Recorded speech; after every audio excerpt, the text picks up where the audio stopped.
இயேசு கிறிஸ்துவின் இனிய நாமத்திலும் சேனைகளின் அதிபதி தரிசன சபையின் சார்பிலும் உங்கள் அனைவரையும் இந்த தரிசன வார்த்தை என்ற யூடியூப் சேனல் நிகழ்ச்சிக்கு வாழ்த்தி வரவேற்கிறேன்.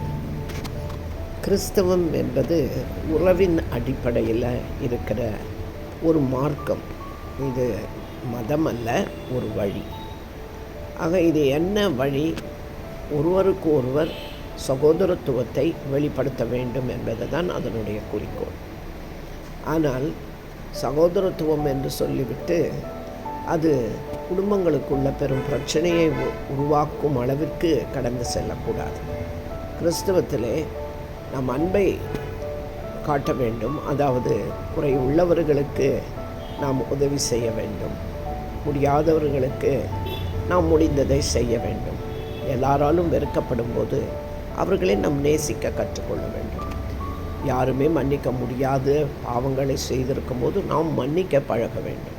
இதன் அடிப்படையில் தான் நம் உறவு என்று சொல்லுகிறோம். ஆனால் அநேகர் ஊழியம், சபை என்ற நிலையிலே மாமா அத்தை என்று கூப்பிடும் அளவுக்கு வளர்ந்து விடுகிறார்கள்.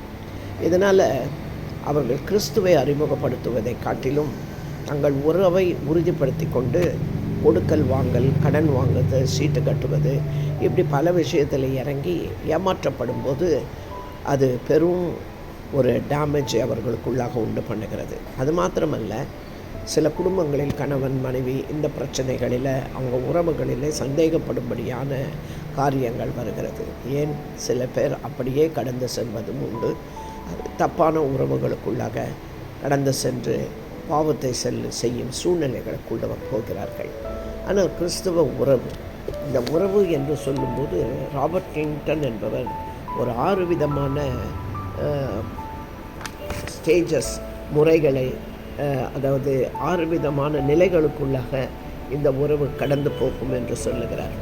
அதில் முதலாவது எக்ஸ்ப்ளோரிங் ஸ்டேஜ் என்று சொல்லும்போது ஒருவரை ஒருவர் அறிந்து கொள்ளுகிற ஒரு நிலை. அவர்களை முதலாவது அறிமுகப்படுத்தி கொண்டு நான் யார் நீ யார் என்று பேசிக்கொள்ளுகிற ஒரு காரியம். அடுத்தது கான்ஃப்ளிக்ட் ஸ்டேஜ் என்று சொல்லக்கூடிய தவறுகளை கண்டுபிடிக்கிற ஒரு நிலைமை. அதாவது அவர்களுக்குள்ள நாம் ஏதோ என்று நினைத்து முதல் உறவுக்குள்ளாக போவோம், பேசுவோம், பழகுவோம். ஆனால் அவர்களுக்கு ஏதோ ஒரு பலவீனத்தினால பிரச்சனைகள் இருக்கும். அந்த தவறுகளை நாம் கண்டுபிடிக்கிற நிலைக்கு அதை முன்னாக வைத்து அதை ஒழுங்காக நம்மால் அவர்களுடைய உறவை மெயின்டைன் பண்ண முடியாமல், அதை பாதுகாக்க முடியாமல், பராமரிக்க முடியாமல் அந்த உறவு ஒரு நோயுற்ற நிலைக்கு போவதும் உண்டு. இல்லை சில இடங்களில் சில உறவுகள் இறந்து போவதும் உண்டு. அடுத்த ஒரு நிலை கம்யூனிட்டி ஸ்டேஜ் என்று சொல்வார்கள். அதாவது ஐக்கிய நிலை. அவர்களுடைய பலவீனங்களை நாம் ஏற்றுக்கொண்டு அதை பெரிதாக கருதாமல் அதை மாற்றுகிற முயற்சிக்குள்ளாக இறங்கி போகிற ஒரு நிலை. அதற்கடுத்ததாக இந்த 3வது நிலையும் நாம் கடந்து வருவோமானால் அந்த உறவில் என்ன கிடைக்கும் என்றால் பலன் பார்க்கும் காலமாக மாறும். அதாவது ரீப்ரொடக்ஷன் ஃபேஸ் என்று சொல்லுவோம். ஆக ஒருவருடைய குறைகளை ஒருவர் மன்னித்து ஏற்று அதை மறுபடியும் செய்யாதபடிக்கு அறிவுறுத்தி ஒரு நல்ல ஆரோக்கியமான உறவுக்குள்ளாக அதை கடந்து போனால் அதன் மூலம் அநேகருக்கு அது பிரயோஜனமாக இந்த 2 பேருக்குள்ளுமே ஒரு நலன் பயக்கும் காரியமாக இருக்கும். அது அவர்களுக்கும் நன்மையானது, சமுதாயத்துக்கும் நன்மையாக மாறுவார்கள், தேவனுக்கும் நன்மையானவர்களாய் மாறுவார்கள். ஆக அடுத்த நிலை மல்டிப்ளிகேஷன் என்று சொல்கிற பெருக்கம் அளவு. ஆக இந்த பலன் பார்ப்பது மட்டுமல்ல, இவங்க உறவில் இன்னும் பல பேர் இணைய ஆரம்பிப்பார்கள். அதனால் அவர்களுடைய உறவினுடைய எல்லை அதிகமாக போகும். அதனால் நம்முடைய ஆற்றல் அதிகமாய் வளர ஆரம்பிக்கும். இப்படியாய் உறவுகளில் இவ்வளோ விஷயங்கள் உண்டு. யாரோ ஒருவரோடு நம்ம தொடர்பு கொள்ளுகிறோம், உறவு கொள்ளுகிறோம், நட்பு கொள்ளுகிறோம், இல்லை அன்பு செலுத்துகிறோம், இல்லை அவர்களை நம்மோடு கூட பிஸ்னஸில் பார்ட்னர்ஸாக சேர்த்துக்கொள்ளும். எந்த நிலை வந்தாலும் ஒருவர் இந்த உறவு வருகிறது. ஆகவே நாம் உறவு கொள்ளும் ஆட்கள் எப்படிப்பட்டவர்களாக இருக்கிறார்கள் என்பதை கவனித்தல் மிகவும் அவசியம். ஏனால் தேவையில்லாத நாம் சேரக்கூடாத சில உறவுக்குள்ளே சேர்ந்துட்டால் ராங் அசோசியேஷன் சொல்லுவார்கள். அதாவது ரொம்ப தவறான ஆட்களோடு நம்ம உறவு அதிக நாள் நீடிக்க ஆரம்பித்தால் அது நம்மையும் கெடுத்துவிடும், சீரழித்துவிடும். ஆகவே நாம் எப்படிப்பட்ட உறவுகளை கொண்டிருக்கிறோம்? நம்மோடு கூட நட்பாக இருக்கிறவர்கள், நம்மோடு கூட உறவில் இருக்கிறவர்கள் எப்படிப்பட்டவர்கள்? உங்களுடைய ஃபோனை எடுத்து அந்த நாள் முழுவதும் யாரோடு அதிகமாய் செலவிட்டு இருக்கிறீர்கள் என்று பார்த்தால் அவர்கள் தான் உங்கள் உறவில் அதிகமாக இருப்பவர்கள். இதை எல்லாத்தை விட நம்ம அதிகமான நேரமும் அதிகமான காலமும் தேவனோடு அந்த உறவை நாம் டெவலப் பண்ணி கொண்டோம்னா எத்தனை லாபமான நன்மையான காரியங்களை இந்த உலகத்தில் மாத்திரமல்ல பரலோகத்துக்கு அடுத்த அப்படிப்பட்ட ஆசீர்வாதங்களை நாம் பெற்றுக்கொள்ள நமக்கு வாய்ப்பு உண்டாகவே. உங்களுடைய நண்பன் யார்?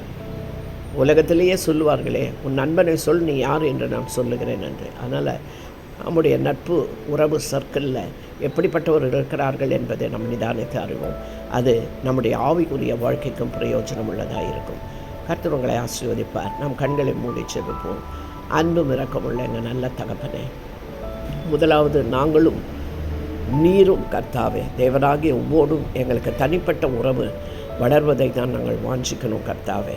கர்த்தர் அனுமதிக்கிற சில உறவுகள் உலகத்தில் எங்களுக்கு நீரே குடும்பம் மற்ற உறவுகளை கொடுத்திருக்கிறீர். அது மாத்திரமல்லாமல் சமுதாயத்தில் சில உறவுகள், நட்புகள், உறவுகள் அப்படிப்பட்டவர்களும் கர்த்தாவே எங்களுடைய நட்பு ஒரு ஆரோக்கியமுள்ள நட்பாக இருக்கணும் கர்த்தாவே. அதனால் தேவனுடைய நாம மகிமைப்படும்படியாக உம்மை நாங்கள் சேர்ந்து அவனுடைய மகிமைப்படுத்துகிறவர்களாக இருக்கும்படியான ஒரு உறவுக்குள்ளாக கடந்து போகிறவர்களாய் தேவையில்லாத நட்புகளில் எங்களை துண்டித்து போட்டு தேவையில்லாத ஐக்கியங்களுக்குள்ளே நாங்கள் கடந்து போகாதபடி கர்த்தர் எங்களை காத்து வழிநடத்த உங்களுடைய திருக்கரங்களில் எங்களை ஒப்புக் கொடுக்கிறோம். இயேசுவின் மூலம் செபிக்கிறோம் எங்கள் நல்ல பிதாவே, ஆமென். இப்படிப்பட்ட ஒரு நல்ல நட்பை இந்த சமுதாயத்தில் இந்த யூடியூப் சேனல் மூலமாக நான் உங்களோட கிறிஸ்துவை பிரதிபலிக்க இல்லை கிறிஸ்துவை அறிமுகப்படுத்த நான் பயன்படுத்தி கொண்டேன். அதுபோல் உங்களுடைய நட்பும் மற்றவர்களோடு இந்த நிலையில் இருக்க நீங்கள் இதை லைக் பண்ணி ஷேர் பண்ணுங்கள். சப்ஸ்கிரைப் பண்ணாதவர்கள் சப்ஸ்கிரைப் பண்ணுங்கள். கர்த்தர் உங்களை ஆசீர்வதிப்பார். ஆமென்.